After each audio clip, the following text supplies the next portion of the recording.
Other news and notes. Last week, I talked about TNA instituting not an outright blood ban, but rules to guide the usage of blood and ultra-violence in their matches. They're trying to keep it reserved only for times when it's absolutely needed, which is a fine policy, and it's actually one that I agree with. Plus, if they're shopping their shows around for a media rights deal like John Alba says they are, then it's the smart thing to do.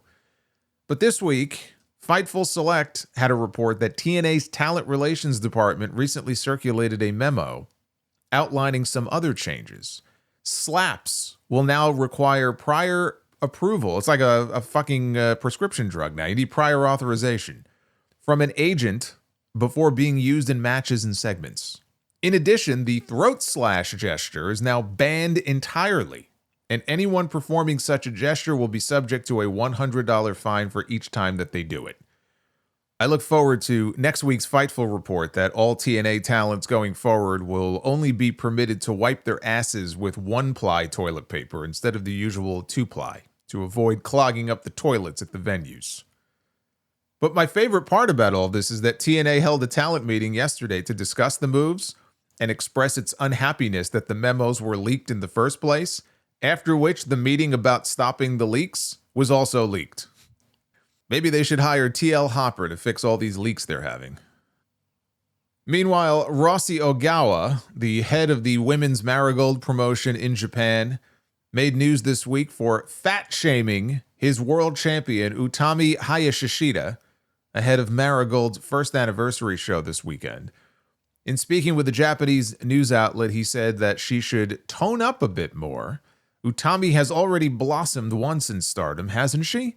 I think she has a sense of mission for the organization, but it will be difficult to make her blossom a second time. Personally, I want to see her show a toned body as a wrestler. I'm not saying that just because she's a pro wrestler that she should drink and eat a lot, but I don't approve of a fat wrestler. Which is a hell of a way to promote a main event with your world champion. This is the same Rossy Ogawa who once said that Azumi, who recently took the New Japan Strong Women's title from Mercedes Moné, would never draw any fans because, quote, she has the face of an adult and acts too much like an adult. She was 14 years old at the time, by the way. Maybe Kenny Omega was right about this guy. How's this for a crazy story? A long-missing pro wrestler and actor from the 1950s has finally been identified by DNA testing after human remains were discovered in the Santa Fe National Forest by a hiker back in the 1990s. It wasn't until now that the identification was made. This is from the website penlive.com. Keeble Wofford Sr. was traveling from Colorado to New Mexico for a business meeting back in 1992 when he disappeared and was never seen again.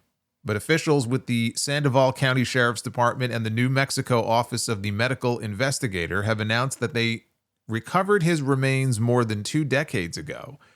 The agencies made the discovery after submitting forensic evidence recovered in 2001 to a DNA lab in Texas for examination, after which the lab identified the remains as Wofford Sr.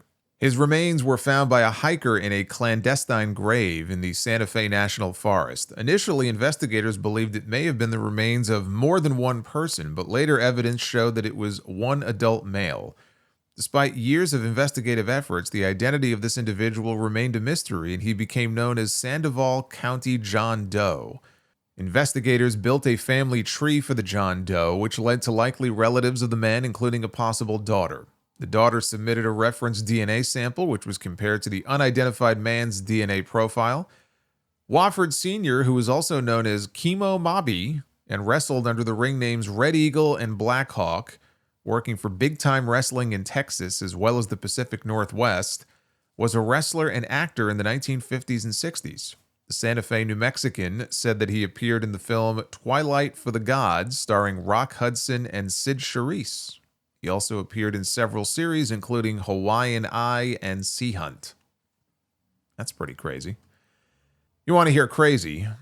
Sad tweet for this week goes to Dave Meltzer after a Twitter user asked Grok, which is Twitter's AI chatbot, to help explain why the ratings for Raw on Netflix have gone down so rapidly. And Grok shot back with a long explanation for why the Raw numbers on Netflix have declined, since the beginning of the year. Enter Dave Meltzer, who quote tweeted Grok and said, "Who gives a shit what he said?" Okay, he was arguing with a fucking chatbot. I'm not going to get into what he said. I know Grok isn't always right. It's AI. It's just spitting shit out that a lot of people take at face value. I get that. Okay, it does get things wrong. But he's arguing with an AI bot. How could anything else but this win for said tweet?